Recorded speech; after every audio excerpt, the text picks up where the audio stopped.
Foolery and deception.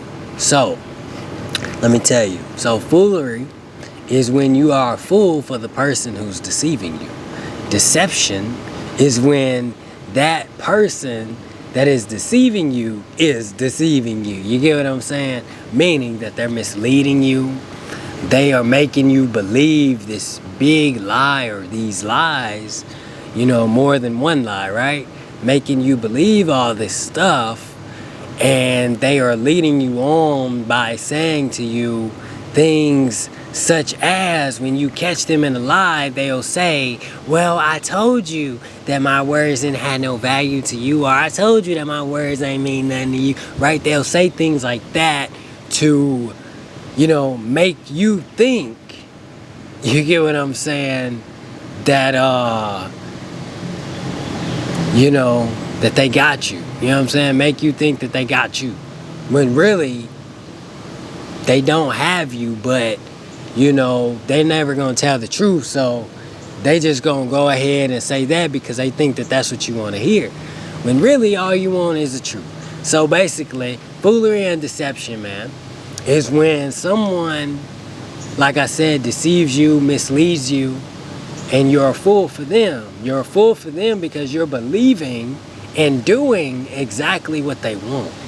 If this person come up to you or text you even, and say, hey, can you send me some money?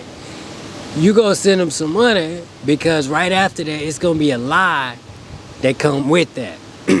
Because this person is deceiving you and you fell for it. And so now, guess what? You're a fool for this person because you did it. That's foolery activities right there, man. For real. And not even just that, but, foolery and deception, man, is one of the worst combinations there is.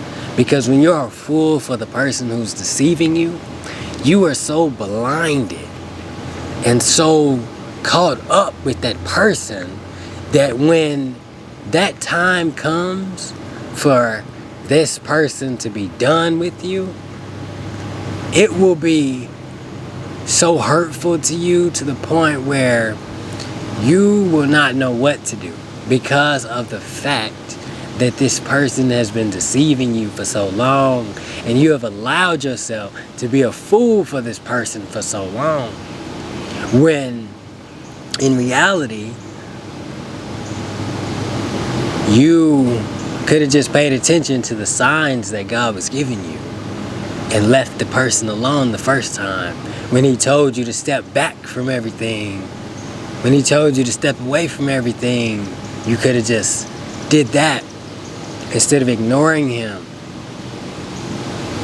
Because doing that could have alleviated the foolery, could have alleviated the deception, and no one would get hurt, no one would be in pain, no one would be going in the areas of wanting to talk to that person or wanting to think about that person or thinking about that person, So what I'm saying is foolery and deception are two combinations that an individual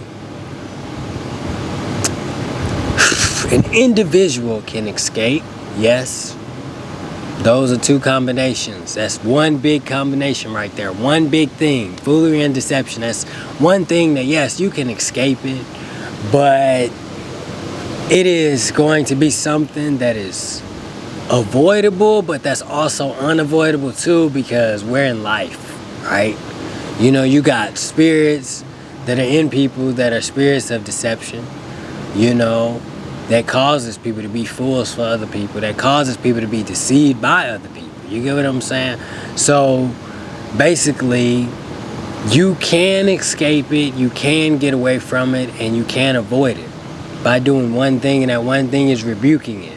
That one thing is staying away from people who are like that, staying away from deceivers, staying away from people who that you're going to be a fool for them, which means that spiritually you're weak. I'm just going to tell it like it is. You're weak spiritually. Like your willpower is down to zero, because if you know that you're going to be a fool for people, man, run from those people then. You know what I'm saying? Run from them. If you know that you're going to be deceived by people. Now that is something that you cannot control.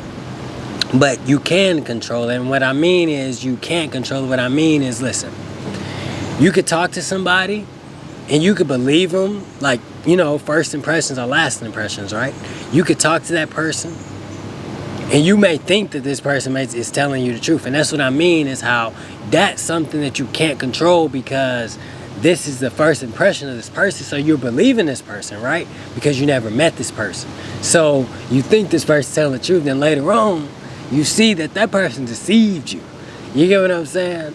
Because you find out the truth later, right? So then, you know, you can control it after the fact. But it's not controllable, because you can't control people who come up to you and just lie to you, lie blatantly to you. You know what I'm saying? Meaning them people lie on the spot, you know? Or, you know, it's either that or they try to hide who they really are, you know, or they try to be evasive, try to be somebody who avoids real questions about themselves, and they really want to know about you, but they really don't want to tell about themselves because they are scared of telling the truth, because they have been lying so much in their life. They have been lying so long that it is sickening, that it has become a part of them, and that's who they think they are, amongst other things as well. You get what I'm saying?